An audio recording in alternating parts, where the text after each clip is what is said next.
Hello everyone, welcome to my channel. I'm so glad that you're here.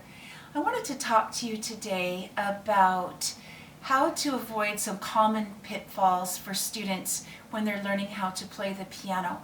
But before I do, if you would help me out and hit the subscribe button on the link below this video, I would really appreciate it. Thank you so much. So I have been teaching piano for over 30 years. And I've also been an elementary music teacher for 23 years. And I've seen a lot during that time, what works for students and what maybe doesn't work as well for them. We all know as teachers that often a student will go through a time when maybe they're not practicing as much as they could, or maybe they've had just an off week. So that's to be expected.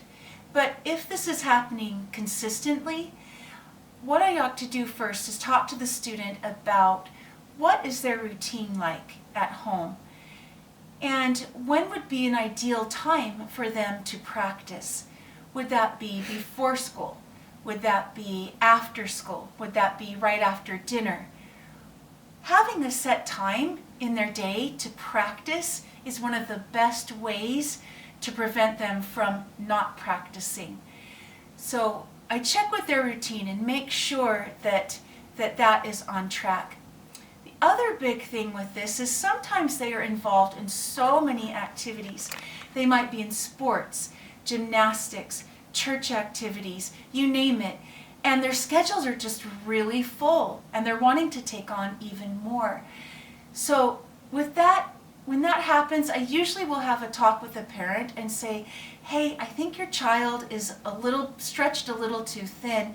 There may be some places where we need to cut back so that they have more time and they don't feel like they are committed to a million extracurricular activities.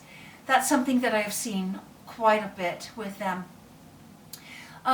Another thing that can really help with them is to make sure that they have some fun pieces. And by this I mean movie music or popular music, something that is a little bit more lighthearted that they're interested in. If they're only just playing scales and arpeggios and technique and the really hard things, they're probably going to get a little bit bogged down with that and they need something that is more on their wavelength.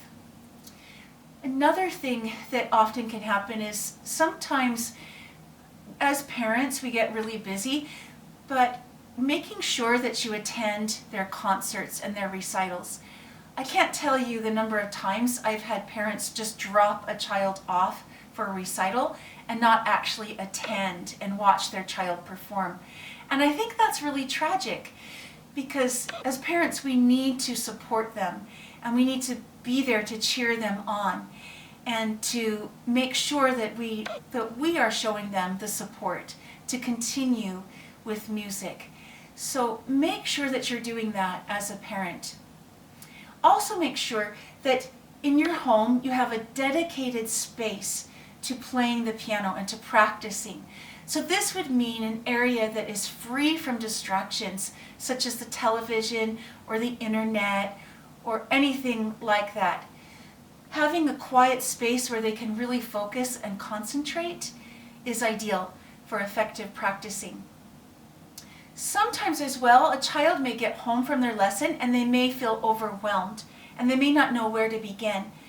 And this may be something that perhaps the teacher has not maybe gone over with them is, okay, what do you practice first? What should be practiced next?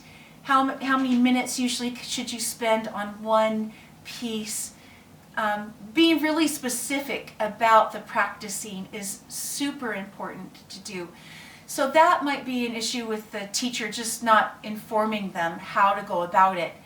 So the child comes home and they're just like, I don't know what to do. Okay, that can be really helpful. Another thing, and I haven't done this a lot, but some kids are motivated by incentives.